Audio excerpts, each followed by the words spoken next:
So you're back on Idol. So was that a tough decision with everybody else jumping out? No.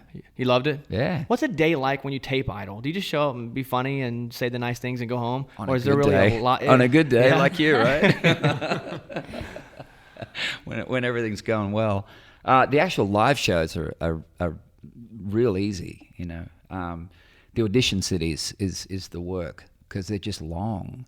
And sometimes you hear up to 70 plus people in one day. You know, they're only going to end up with one or two for the show. It's crazy, but we listen to them all. Did you find it was hard to say no to people at first?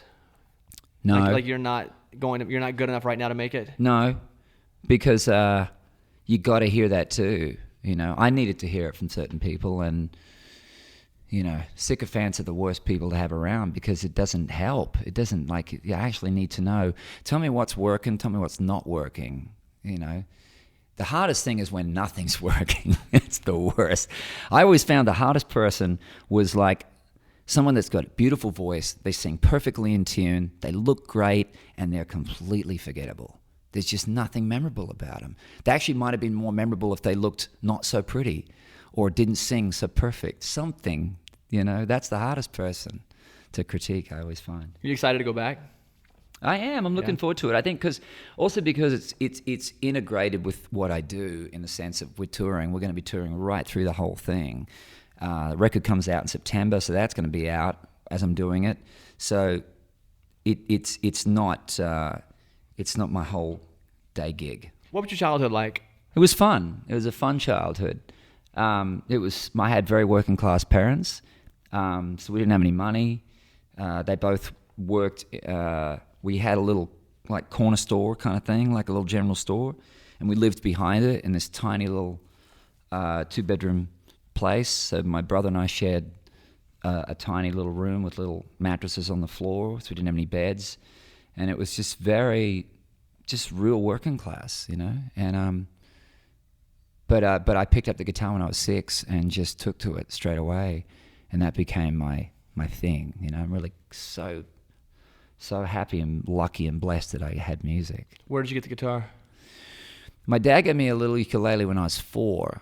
My dad was a drummer when he was in his teenage years, and so he can play drums. His whole family's musical.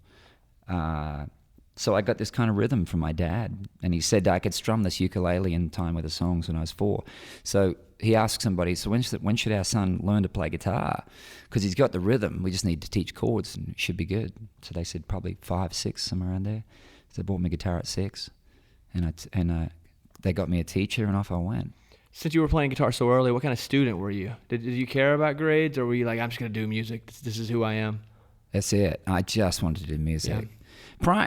Primary school, what they call it in Australia, grade 1. So when it's 5, start grade 1, do first grade through 7th grade is primary school.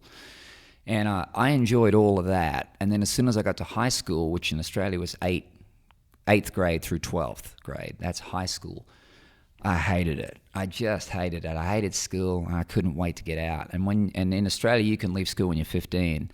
So when I was 15, I was out of there. What about talking about how much we exercise? So you get all your exercise performing mostly, right? That's why you're in good shape? Well, yeah. Right now? Yeah. You get fatter? It's relative, isn't it? When you're not on tour, are you fatter? Are you more fat?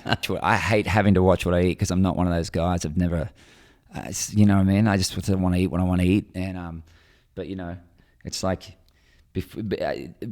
I stay in the shape that I need to be in to play the shows I want to play. Nothing more, nothing less, you know. Do you feel like you live in a bus still? No. Or are you flying around more than anything? Well, I mean, I fly to the first show usually, and then I'll bus to the next several, and then fly home after the last show. What's on your bus? What do you have to have? Nothing in particular.